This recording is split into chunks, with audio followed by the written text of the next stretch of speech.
Hi everyone, so welcome to part 3 of our mini-series about pelvic floor muscles. Yesterday we spoke about what pelvic floor muscles are, where you can find them in the body and the function that they serve.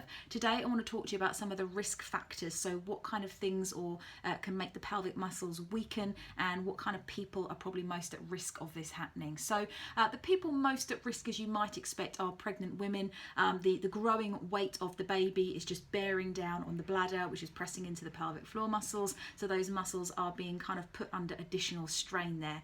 And then during childbirth, women who have a natural birth or a vaginal birth, those muscles have then obviously got to stretch around the vagina in order for the baby to come out and be born. And so those muscles are going to be stretched and weakened during childbirth as well. So if you're in that category, you'll know about that, you'll know what the experience of that is, but that is something that is the most common reason for pelvic floor muscles weakening in women.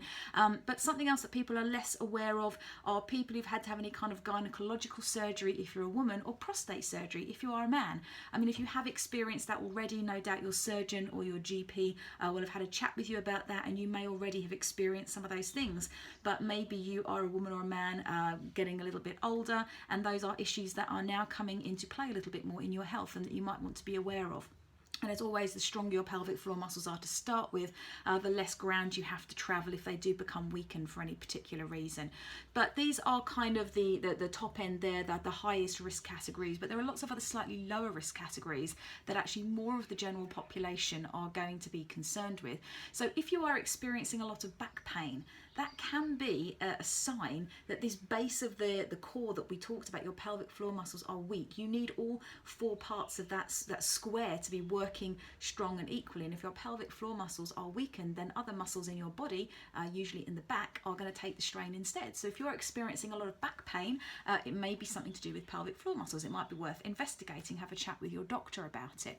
Another thing is ongoing or chronic constipation. Again, not something people like to talk about, but if you are constantly straining to go to the toilet, you will know that you are constantly squeezing at those muscles, and eventually they're going to become weakened by that continuing strain on the bathroom, in the toilet, sorry. So again, if that is an issue for you, whether you have IBS or other bowel issues that cause you to get constipation on a regular basis or a prolonged period of time, really worth having a think about your pelvic floor muscles as well.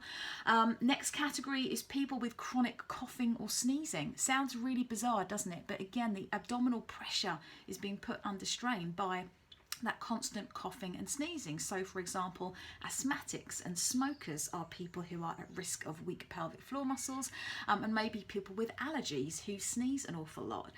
Sounds really bizarre, I know, but it just makes you realize that this happens to a lot of people. Okay, and then after that, people who do a lot of heavy lifting. Maybe you do a job in a warehouse and you are lifting and carrying. Maybe you work in a healthcare role and you are having to lift and carry patients quite regularly, or maybe you just like to work out at the gym a lot. But what often happens is people spike their abdominal pressure by lifting really heavy weights, holding their breath, and those pelvic floor muscles get strained.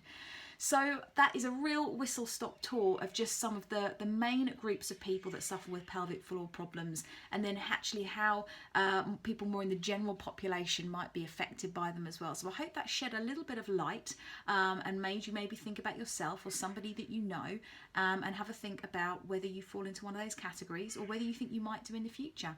And in our next video, we're going to talk more about what you can do to strengthen your pelvic floor muscles. So take care until then.